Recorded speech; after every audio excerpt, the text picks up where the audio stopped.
everybody, and welcome to another episode of My EdTech Life. Thank you so much for joining us on this beautiful Wednesday. Hopefully, anywhere in the world that you may be tuning in from, today was a great day for you. And if you're able to join us here today, thank you so much. As always, I am very appreciative of all of your support.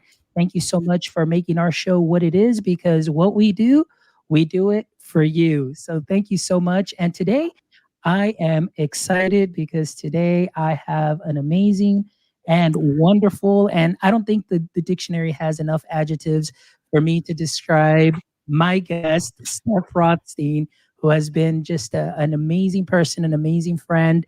And I'm just so excited that I finally have her on the show. Steph, how are you doing today? I'm doing so great. You know, when I was watching your opening, I thought I should have worn my sweatshirt. I have a My EdTech Life sweatshirt that I love and I rock on my walk reads. But I'm doing really well. Thank you so much for having me. I'm doing excellent because I got a shower. I told you today this is a break. So my kids are in school. My 3 children are in school this week, but my school is off this week. So it's the first time you're getting, as my mom would call it, summer Steph, or I guess spring break Steph. So yeah, I'm like breathing easier today. I don't have a place to be.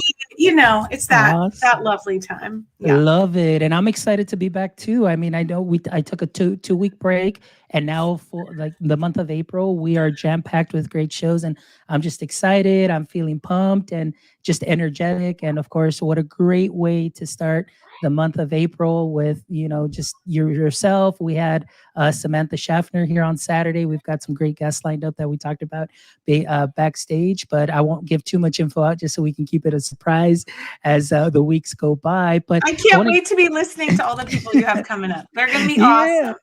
Yeah, and look, so we've got Sayla here, and Sayla, thank you so much for joining us. She says, "Hello, Fonz and Steph, excited to join you tonight." She says, "Usually I listen to the replay in the car, but I wanted to hop on and support Steph." So sweet! Oh my gosh! Look at all these kind people. And of course, guys, if you don't know yet, the youngest certified Google trainer in the world. Oh wait, this way. Not in the world is here joining us at this very moment.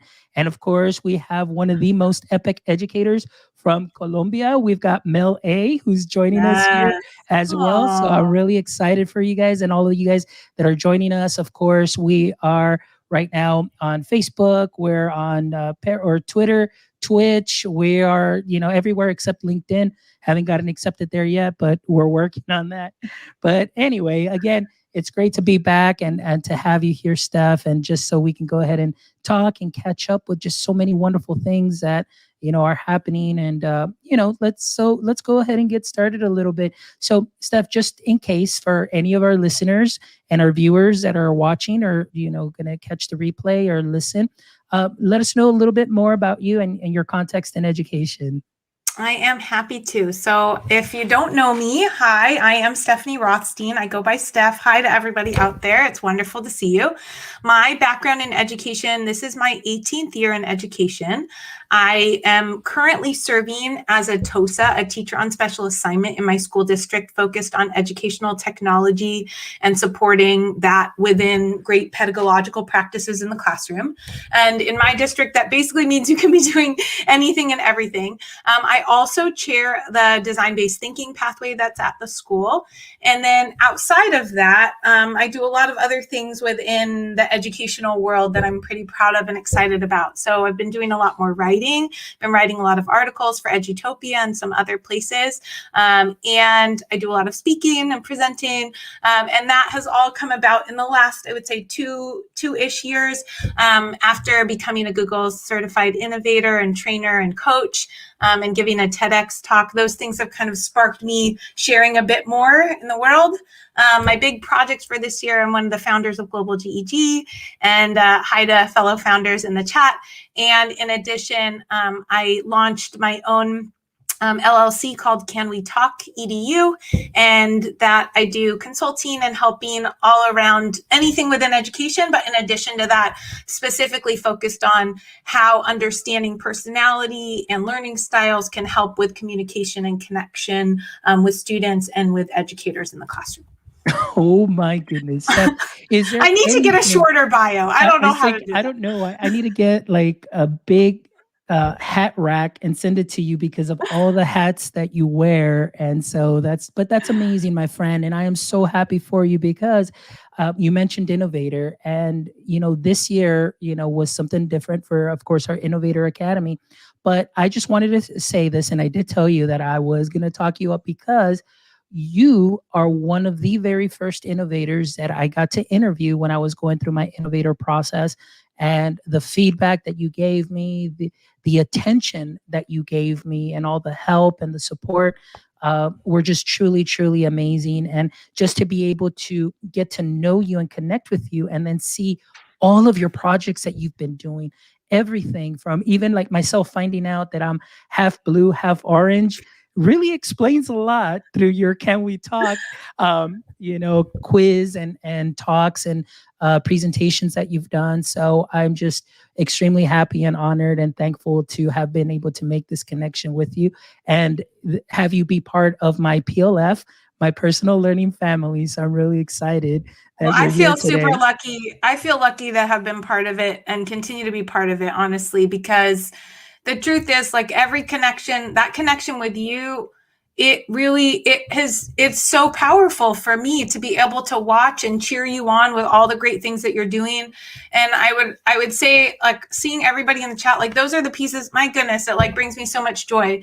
But I would say, like, I continue to shout over and over, like, my how might we statement for me is how might we make education more collaborative and less competitive. And so for me, that is really my goal. Like, that is what I have realized is my true goal, my journey, my mission. That's what I hope to do, because we need greatness everywhere, goodness everywhere, and we all deserve to help students and help them the best that we can, and to ensure that we're doing the best job that we can do. Like, there's no need to have a competition about that. We should all be helping one another get better, just like we're doing for our students. So that has become my goal I in love it. all the things that I do. Yeah. I love it. Collaboration, not competition. I love it. And a big shout out to Abbott, also, who's joining us from the UK, and Omar Lopez. Thank you so much for Yay. joining me, my neighbor, Omar Lopez.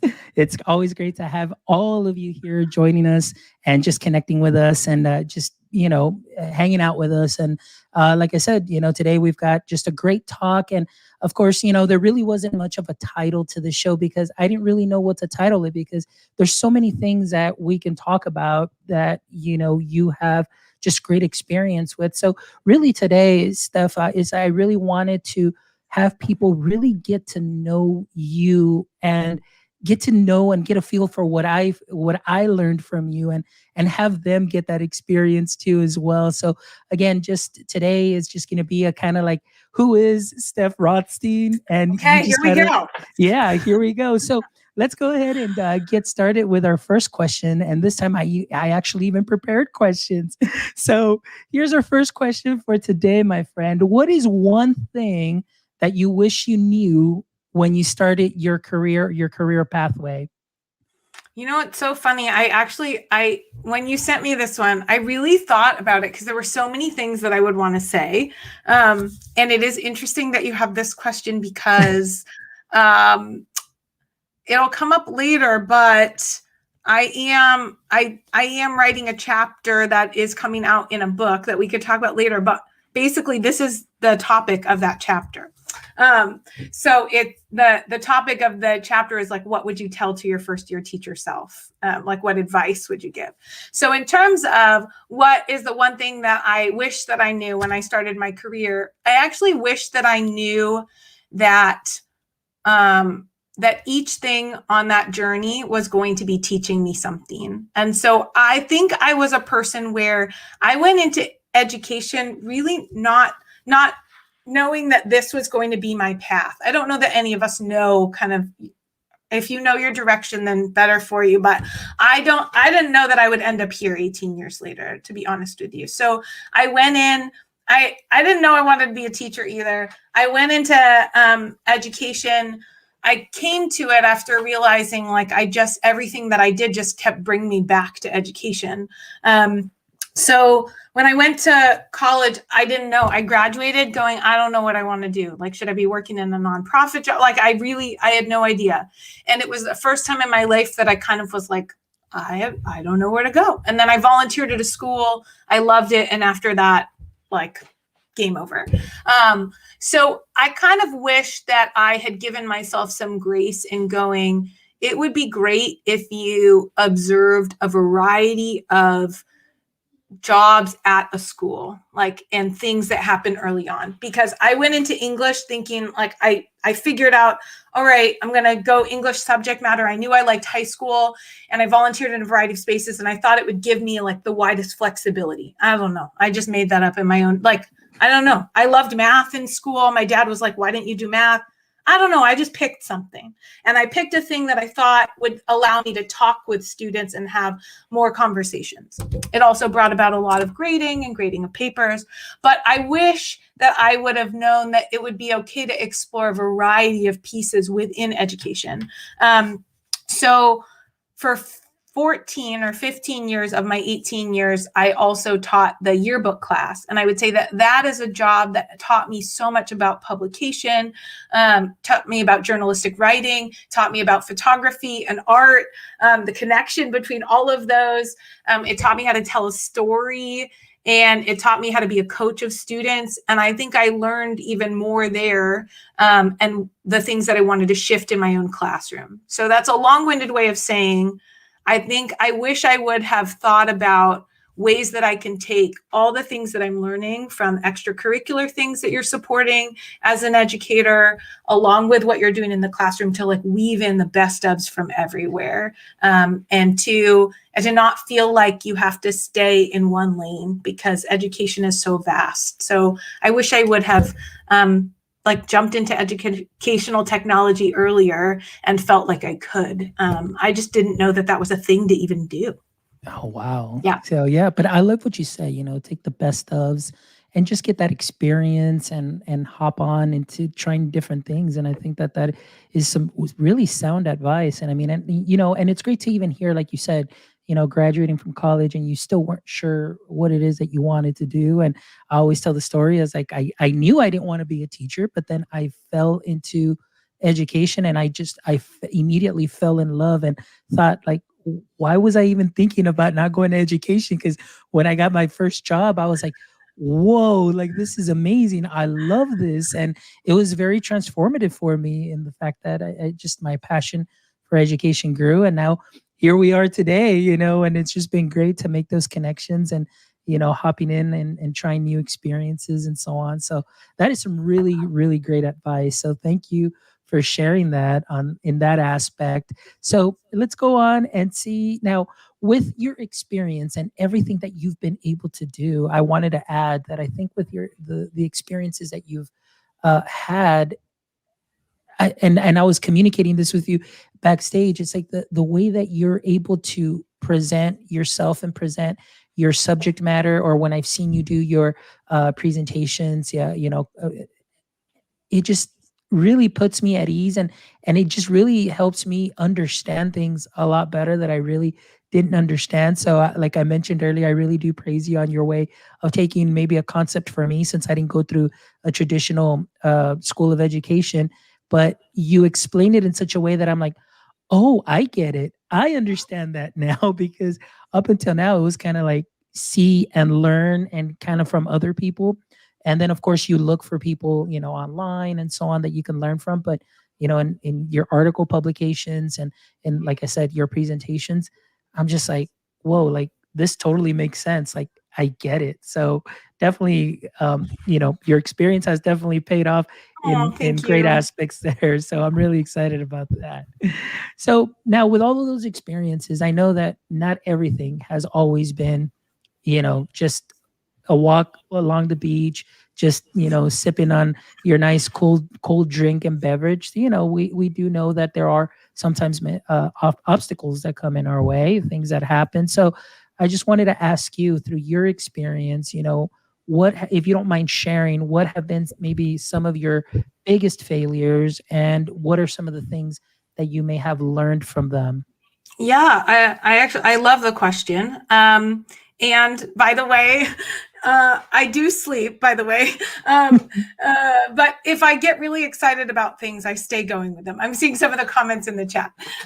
But I would say in terms of failures, I am someone that I really do embrace really trying to look at things through a design thinking perspective and a growth mindset perspective. So even thinking about like the word failure in some of the books that I've recently read, right? Like some people like to rephrase it. I really do look at them as opportunities for growth.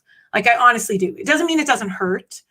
It doesn't mean it, but I think about, okay, how is this going to change me? How is it going to shift me? What am I going to learn from this?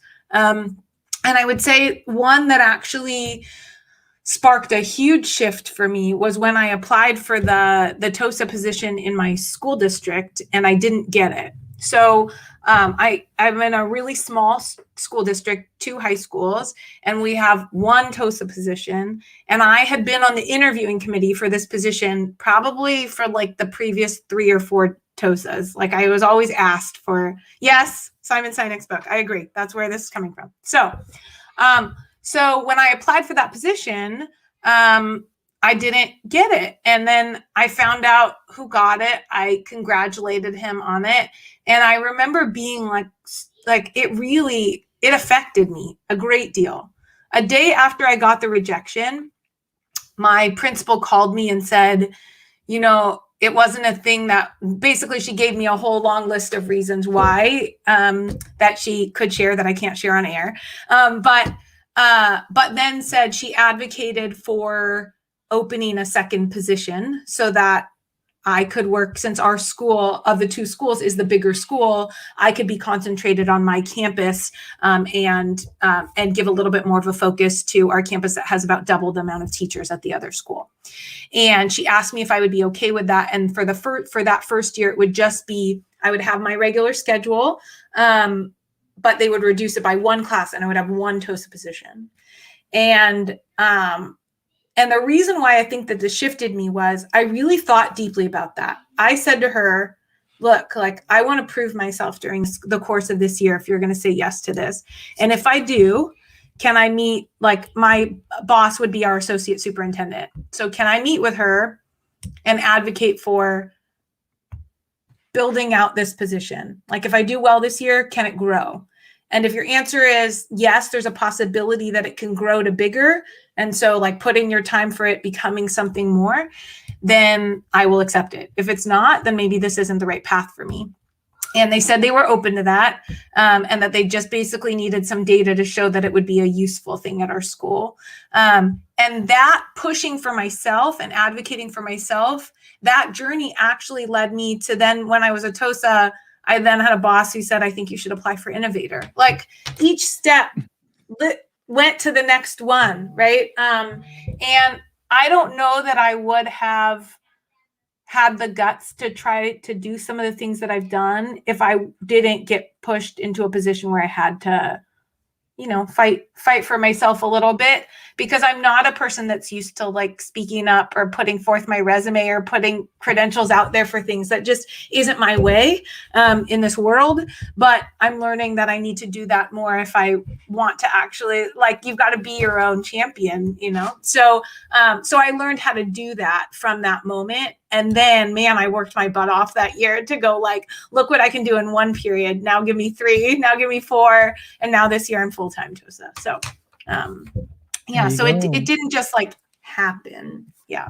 But that's wonderful. I mean, like you said, it's just like, and you stated it nice and clearly. A lot of times our failures, you know, they're going to hurt. It's something that you're working for, something that you're striving to get to a position or something. And when you don't get there, or maybe you may fall just short, it does hurt. And it could really, really affect you psychologically to where you may say, or you may think, and then of course imposter syndrome kicks in and you're like, well, I would have never been really good anyway, or it's not for me. And you try and really talk yourself down. And instead of having that growth mindset and just saying, okay, well, let me see what I can do better. Let me see what I can do to improve, because next time there may be another position, there may be another opportunity. So always be at the ready. And So I think that that is something that is great in understanding that, yeah, that failure is going to come, but look at how it helped you grow. And then, like you said, every step of the way, now it's like you've got one period, two periods, and then all of a sudden it's like, hey, have you heard of Google Innovator? Like, I think maybe you can go for that and see what happens there. And look at this now. I mean, it's just amazing. So what an amazing journey there. Oh man, that is wonderful. So now going back to, and I think you might have hit a little bit on some of the things that are coming up on the next question, but this could be a discussion that we can stay on for a good while.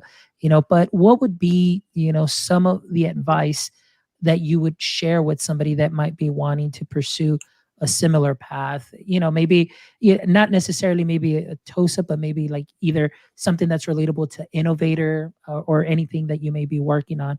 What Sure. is some of the best advice that you have to share? Well, as I mentioned, I have too many roles, which is actually what I've come to learn. And I think it's just a part of my nature. Oh, I love you, Bonnie.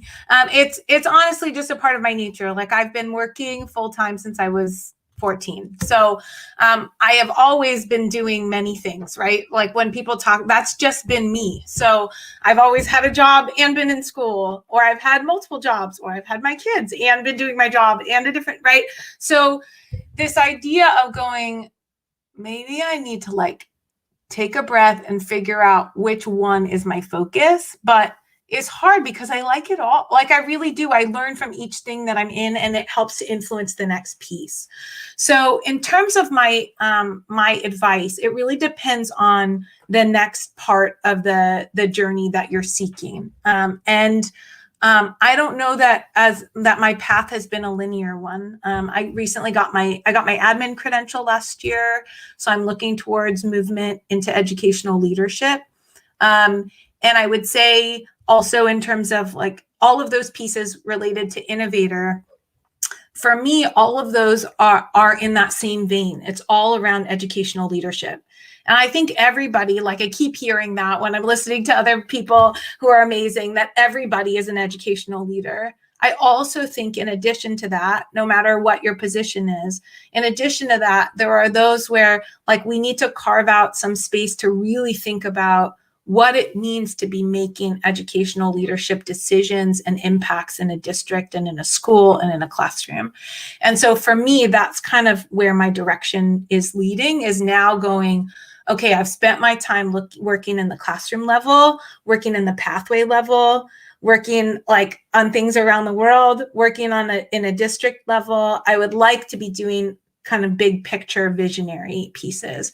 And I think the things that help you to get there, honestly, for me anyway, are doing all the steps that lead you there. Like, I often see people coming in and going, I just want to jump. And maybe that's possible for some people. But for me, if I'm going to walk into a space and be like an admin position, I want to have done all the other stuff so that there's credit to my voice when I walk into that space. And when I share as a mentor or as a coach with someone, that I have enough experience. Like, that is me. Like, for me, I continue to question, like, is 18 years enough before I move? Because I'm at a school where people are really seasoned. And so I think in many ways I'm jaded about that many people make that move much earlier. But for me, I wanted to have something in my own backing to go, okay, I have enough experience where I can walk into a space and I can provide support and advice when asked for. So that really that's the advice, is that I would say, like, try to make sure that you have walked in your own shoes long enough and walked in other areas or footings in a space to get a true big picture sense of all that needs to go into it. In terms of innovator, I think it's about understanding a school, a classroom, like a big picture enough that you then start to see where are the gaps. And like, where are the gaps for me personally, but also where is it not just for me? Where is it something that would impact more than just me? Because like, when you're doing design thinking, it's a how might we statement. So it's about something bigger than just yourself. And I would say that's the piece that for lots of things around pursuing a path in education, I've got to think about it bigger than myself because I'm advocating for staff, for students, for an entire district, right? So how do you do that for innovator? How do you do that in educational leadership? All of those things I think go hand in hand. Oh, yeah, that is definitely a great answer. Like you said, I mean, you really touched on a lot of wonderful points. And I think also just that you mentioned experience a lot, experience. And I mean, for some people, I mean, maybe they might have hopped, and they may not have that experience, but that in itself is an experience where you're going to For have to sure.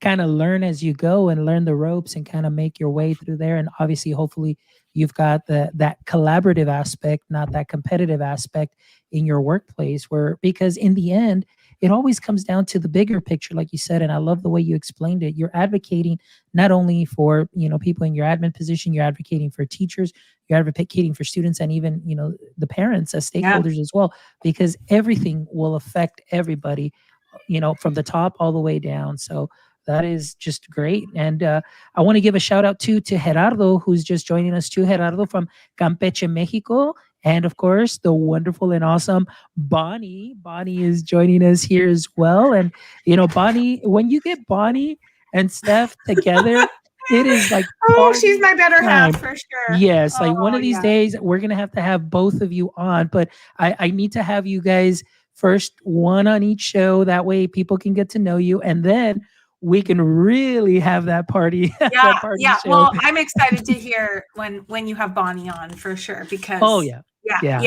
because that will be a joyous, fun, and I'll get to learn lots. So she's amazing. And Bonnie puts a great comment here. It says, "Teachers respect street cred." All right, so that's just having that experience. And so, yeah, I agree with you to some extent.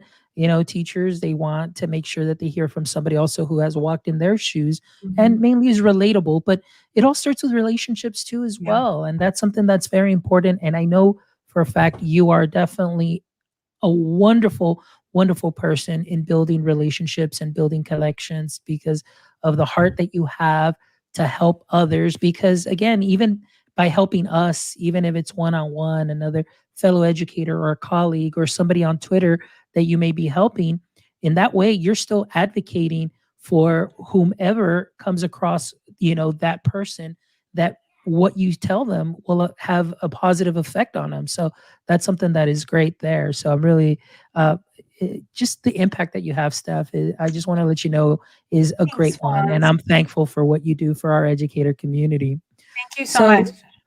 Now, along the way, obviously, I mean, you have to work hard. And I know Bonnie mentioned here in the chat, I know you really don't mention really how much you really work to do what you do and to find that balance in wearing so many hats. But what have been some of the best resources that have helped you along the way, starting from your teaching career and now as, a business owner with your LLC, with the Can We Talk, and of course, with your current roles that you have in Global GEG, your current roles in your district, and in every other hat that you wear?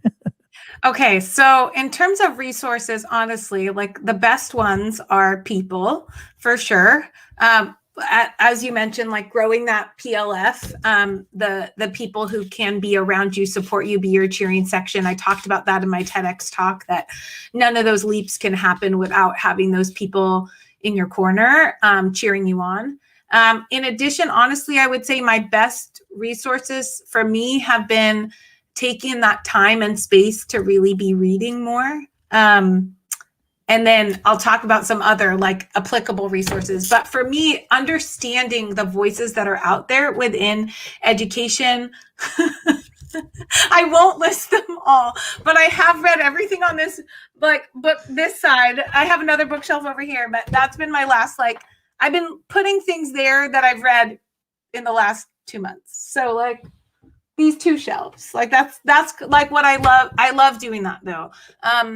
Because I think it helps me to understand somebody else's perspective in a really deep way. Like versus just having a quote, like I really want to understand what that's about. And so for me, that it gives me insight about them, their perspective, why they think that way, how they apply it to their classroom. I was reading, I will list a resource. I was reading, oh, where did I put it now? Now I can't find it. Where did I put it? I was reading Tech with Heart the other day, and I loved that, and it was really interesting because it's from a math perspective, but there was so much from it, I should say, and there was so much from it that helped me think about how I want to support math teachers, because I work with every person, no matter what their subject matter at my school. And so those are pieces that for me, I try to find resources that are outside of my subject matter that really help to widen my perspective, so that when I am doing some coaching, that I have a breadth that I can refer to. In addition, the best resources of people, I like to go and observe teachers all the time. It's my favorite thing. So if I can be in a classroom, that helps me more than anything else. I'm seeing like current things that are happening in a room, and I can go, oh, you should go see what he's doing over there. And then the other piece that I would say, obviously some EdTech tools have changed my life for sure. I've written about them. There were like certain ones that I wrote about. Oh, I'm so glad. There are certain ones that I've written about that have really impacted me and my classroom and shifted the way that I work, that I help with staff too. And specifically in this last year, those resources have been Pear Deck for sure, Flipgrid for sure, and Canva. Those have been my love of everything on those, along with slides and everything else. So I would say embracing, like, the resources have really been about embracing an innovative style, but not doing it in a way that is overwhelming for myself, for my students, for the staff that I work with. And so just taking all those things in, but learning from the experiences of the amazing people that I'm surrounded by. And I think that's great, the way that you describe this. I mean, oftentimes, people may not know how either people are preparing, or teachers may be preparing, or other admins may be preparing, or people that are in your position as teachers on special assignment, right, Tosa? Yeah, and preparing, and the work that goes in outside of work hours, or even on that little lunch break, the reading, the research, and the sharing, and all that. And like you said, just taking that extra time for yourself to see things in a different perspective, I think that really helps you in your position, or in anybody, actually in any position, by reading what is out there and being informed, and also helping maybe pivot certain practices that, if this is the way we've always been doing it, well, how about we try this a different way? And so now you're able to work with that. But I love that you use also your teachers as a resource, and going in there, seeing the great things that they're doing, and sharing, and say, hey, let's look at what Mr. is doing here, or Mrs. is doing here, and check out what they're doing, and showcasing them too as well, because they can be some of your biggest resources that you have already on site. So that's definitely a great way to look at it. And like you said, taking that personal time. And but I also loved one thing you said, looking at things in a very innovative way, using the tech tools, but not making it overwhelming. I think that's very important. I think right now a lot of people are fatigued, a lot of, with being on Zoom, being online. So just being very cautious as far as how much you put out there, to not cause an overload there for teachers. So for sure. Now, let's talk about some of your biggest influences. I'd like to get to know this a little bit more. So who have been maybe the 3 most influential people that have influenced you in some way to get where you're at today? So let us know a little bit about that. Sure. Okay. Oh my gosh, I could list so many people, so many. But if I was going to go back in terms of childhood, I would say in 6th grade, my teacher, Doug Yons, Mr. Yons. It was weird that I just said his first name, but that way, if somebody wanted to look him up, because he is on social media. So Mr. Yons, even though he gets mad, I'm 40 now. I still call him Mr. Yons. And he tells me to call him Doug, but I can't. So he he was one of those, just he was an amazing educator. He is now like officially retired, but he teaches all of his grandchildren now, and has them all in a school. And man, if my kids were his grandchildren, they would be in his school. Like, he was amazing. So he just was a person where he instilled like such an inspiration about what school could do for me. So growing up, my dad went to college when I was in elementary school time. He went back to school and he was working on stuff, and my mom was helping him. So in terms of like understanding the pathway to school, my family, like, they knew their own journey, but they didn't necessarily know how to help me on that. And so having a person where, like, in sixth grade, he was like helping me to understand what could be after my high school path. And he was just so inspiring. He was a magical educator. He just, like, you were in his space and you never wanted to leave. You know, it was like one of those beautiful places. And I still remember doing leg lifts. He went to UCLA and he would make us do leg lifts and we would have to shout UCLA. Like, I still remember doing that and tease him about it. But he stays connected to all of his students. Like, he taught for, I don't know, 45 or more years, and he still keeps in contact with everyone. And I'm so impressed by him as a person. He won, Teacher of the Year, I don't know how many times. Like, he's just an amazing individual. So major shout out to him. In terms of where I currently am in my job, I have 2 people there, and then I have 1 more after. So I'm doing 4. But I have 2 women that I really value in my school district right now, Carrie Bosco and Julie Grenier. Both of them are, like, one is the head of EdTech, and so she's one of my immediate supervisors, and then Carrie Bosco is the associate superintendent. And so I go to both of them for any of my things. We're in the same committees, like, for a decision making.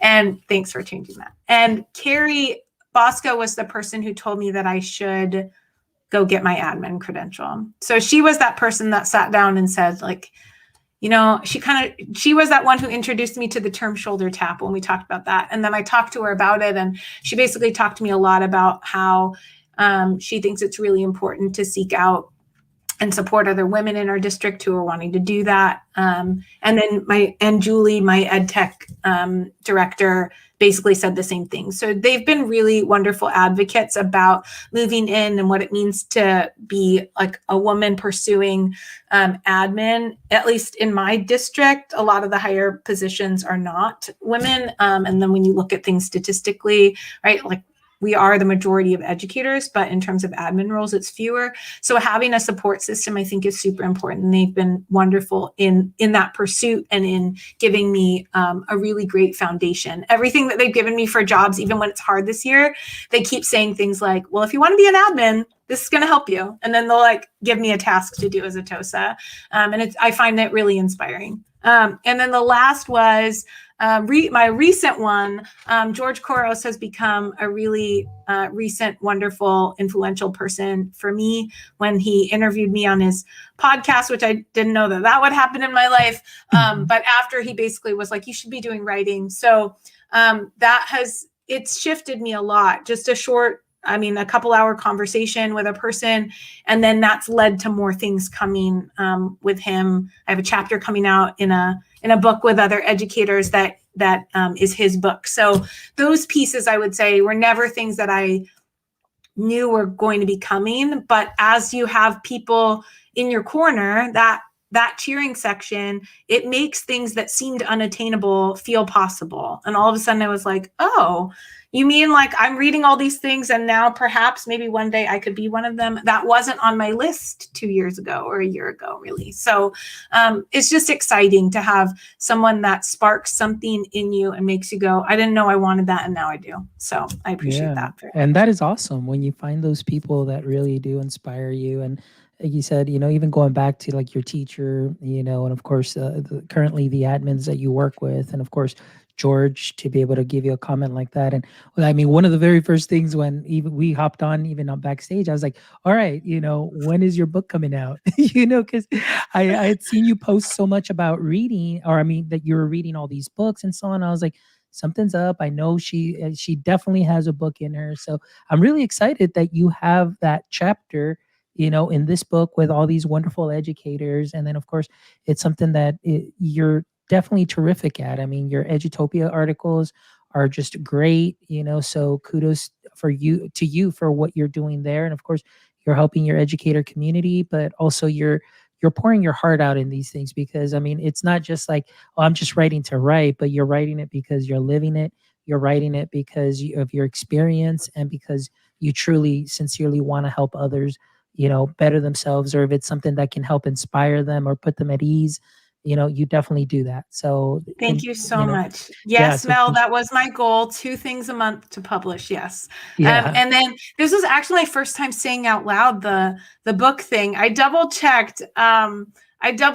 Like George posted something about it on social media, and I wrote, "Are we allowed to talk about this?" And then he said, "Yes, we are." So so I think it's supposed to come out in August, but I don't quite know when or a date. But there are 15 educators that were asked to each write a chapter, and the 3 sections. If you've been listening to his podcast, he does these 3 questions, and the 3 questions are basically what are going to be the sections of the book. So the first section is who is an educator who has inspired you, and why. And then the second one is who is an administrator who has inspired you, and why. And then the third section is what advice would you give to your first year teacher self. And I wrote in the third section. And so my chapter is on what I would have advised myself.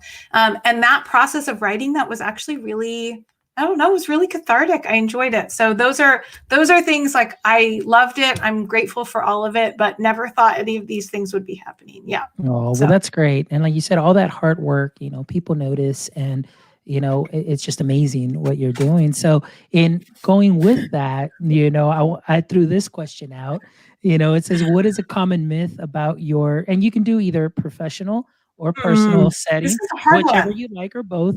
What is one common myth about your professional or personal life that you want to debunk? Obviously, you sleep, so we can really get rid We of can that myth. debunk that one. I do sleep. I love it. My husband sells mattresses, so if I didn't sleep, like it wouldn't work out well. Like he sells bedroom furniture. I have to sleep. Like we have a nice bed, and I gotta sleep. So yeah, I can debunk that myth. But in terms of, I would just say that everything just kind of like that things happen so quickly. It has been that this has been a year of real speed. Like I do feel like things are starting to take shape that I never imagined. But I think it's after a whole long time of being in education and kind of waiting to put my voice out there. So I would say like debunking that things happen really quickly. I don't know if that's a good one to debunk. I don't know. I'm trying to think of another myth. I can't think of something else. It's all right. I just I'm thought gonna I'd need a throw that lifeline. out I there. know. I was trying to think about it. I mean, maybe something else in my own life that maybe people don't know about me I could share, maybe. I don't know if people know that I've been a type 1 diabetic since I was 6 years old. So those are pieces that that I've always like balanced. I wear an insulin pump and all these other things. So I don't know that it's, let's see, the idea that you have to wait 15 years before you make a move. That's true, I guess. I don't know that I'm debunking it though, because that's what I'm doing. So Yeah, you can make up a myth for me, Cora. Make up a Sure. myth. I'm Yeah. scared from you though. I am scared. I'm just going to say that. I'm going to put it out there that I don't know if I'm going to stamp approval on the myth. But I would say like that those are pieces that that whether or not people know it, I often am thinking about when I'm thinking about students and advocating for people and staff, and probably what provides me with that perspective. I think the reason why I am like, I try really, no, I don't have any pets. How's that? I mean, we got a fish, but I'm allergic to fur. So, but I would say like that I am often someone that really tries to think about like the humanistic perspective, and that obviously if relationships are at the key to everything, then it takes a lot of time to build that. So I think one myth could be that piece when I was talking about that things are not instantaneous. Like, it takes some of the things that I talk about, they take years and years to build, right? So and not in a scary way, but like the book that I was that Tech with Heart book that I was recently reading, she talked in there about like the 8 years that it takes to that it took her to like build up towards all of her like flipped classroom stuff. And I would say it's been a similar journey for me in the design thinking pathway that I chair, that those things are not fast, right? There are certain things that happen in that first year, second, third, like all these pieces. And so, yes, I can give you things that have worked for me, but it's after doing it over a course of time and building the relationships where then the staff, the students, the parents all then get the big picture. Yeah. Thanks, Bonnie. Yeah. Bonnie says myth, she makes it all look easy, but it's not. And so yes, kind. Steph, you do make it look very easy. But I think one of the things that you hit on here also is just, and it happens actually through a lot of the shows that we've done, is relationships. It all starts from there. And I mean, everything good or bad can stem from there based on, how you start or initiate that relationship. So that's something that's very important to build up that trust. And a big shout out to Shannon, who's joining us also. Shannon, thank you so much for joining us this evening. And here's a free for all question for you. All right. So if you can step into my shoes, what would you have asked yourself that I didn't?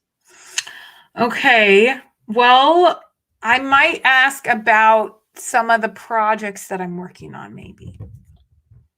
All right. I don't know. So tell us a little bit more about the projects that you're working on.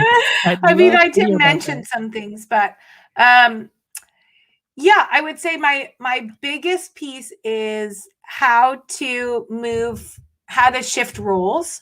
And I don't know, I've been thinking a lot about that I need to probably journal through this process or start to write or blog or do something through this process of like how you move from one step to another, because that's really been what this last year has been, right? Like moving, shifting.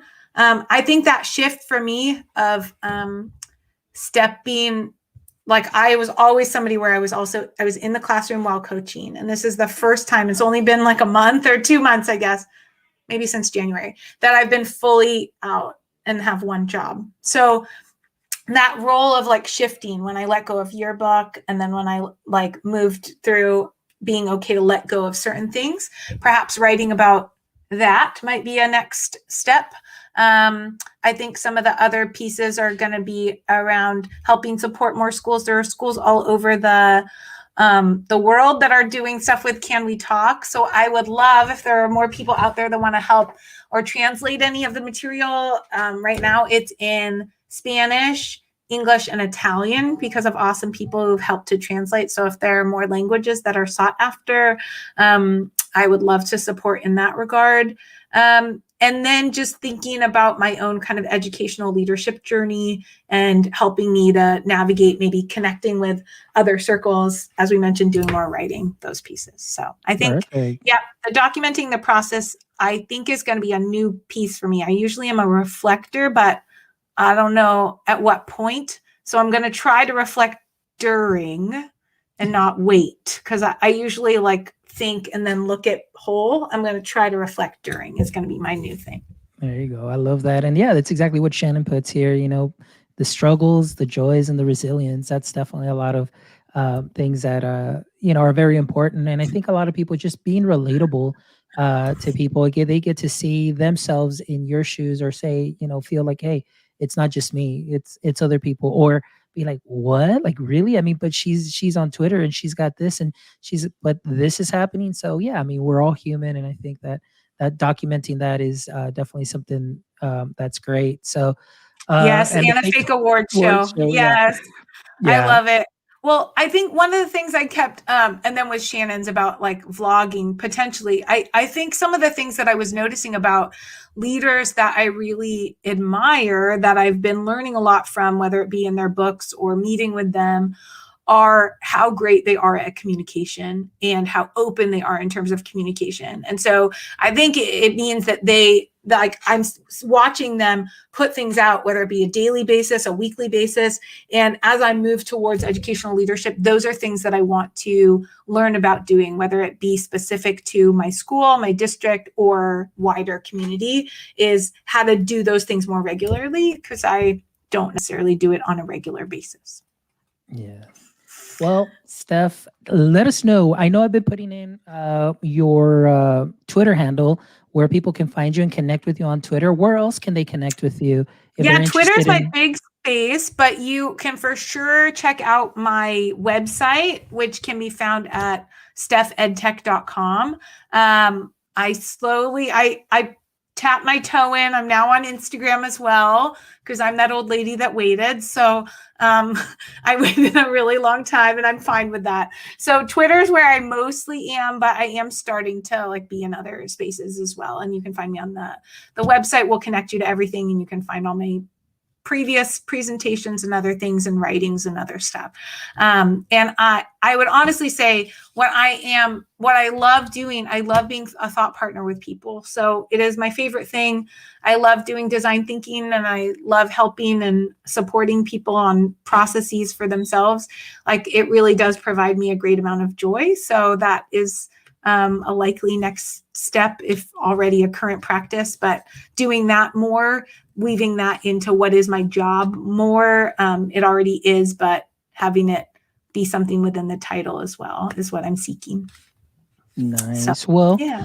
Steph, thank you. Thank you so much for being here today. And I'm just so excited and so thrilled to be able to have you as a guest on our show and just to continue to learn from you, get to know you more. And more than anything, also having our audience members get to know you a lot more and at a different level, as oftentimes maybe it's just through Twitter chats that they may know you or they may see you at a conference. But just to be here and then just to be real, be honest, and just share all your inspiring journey through education and everything that you continue to do. I wish you nothing but the best, and I am excited and looking forward to all the wonderful projects that you will be releasing and sharing with the education community, because you are definitely a thought leader. You are one of my favorite edu leaders to follow, and you are very inspiring. And of course, I'll never forget our innovator experience, and that right there, talking about, talk about a relationship being built almost instantaneously from that first interview till now. And, it's just so thrilling to be able to share this moment with you. One of my passion projects, which is this, my EdTech life, and you also being part of it as well. So it's kind of like things have come full circle in that sense. So thank you so much for being here today, Steph. Well, you're amazing, Fonz. I love that you called this a passion project, because I think it's like, it feels bigger than that. I mean, it's pretty awesome. You're moving mountains here. And I'm so impressed by you. So, yeah, I'm very impressed. And oh, thanks, Shannon. Yeah. I really am. I'm grateful for all the relationships I've been able to build with people. And I think that's a piece like that this year, being more like thoughtful and introspective about kind of my own growth and my own journey, and having some moments of solitude to do that. I don't know that I ever usually take those. So doing that has helped me a whole lot this last year. And it's helped me really to be appreciative of the people that I really do value. So I appreciate you so much, Fonz. You're wonderful. You're a joy, and you are a true supporter and advocate for everybody in education. So Awesome. yeah, Well, keep doing what you're doing. thank you. Appreciate it. And to all our listeners, thank you so much for being here. Thank you to Abid, Shannon, Bonnie, Dr. Corbet. Thank you so much for joining us. Also from the University of Texas, Rio Grande Valley. Thank you so much. Mel, thank you. Abid, Sayla, Omar, everybody that joined us here today. Also, guys, please don't forget, I'd love to hear from you. I mean, I want to know what it is that we're doing. If we're doing something right, what can we can improve. So definitely appreciate if you would go ahead and give us some feedback. We'd love to hear from you. So if you go to our website at myedtech.life, and you can either contact us, maybe you want just a private message just to let us know what we're doing. Maybe there's been an inspiring moment. Maybe, the show has helped you in one way or another. We'd love to hear from you. Or you can also go here where you can go ahead and rate our show and leave a review. And again, we do this out of just the passion that we have for education, the passion to connect educators, or actually just to connect everybody, educators, creators, anybody with one another in this global community. And of course, you know that My EdTech Life is all about making that connection, inspiring, and learning. So thank you so much. As always, I am always grateful for all of your support and everything that we do it for you. And we're going to continue doing it for as long as we can. And thank you to, again, Steph and all our previous guests. And I'm really excited. I wonder who could be on this Saturday. I Who think could be? they might be in the chat. I think they were in the chat today, but I'm not sure somebody's going to be on this Saturday.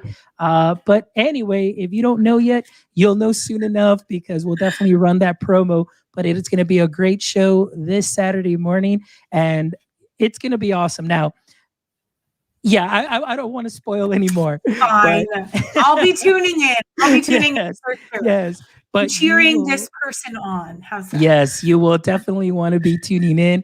And again, guys, thank you so much for making this part of your midweek. I hope that you guys have a wonderful evening.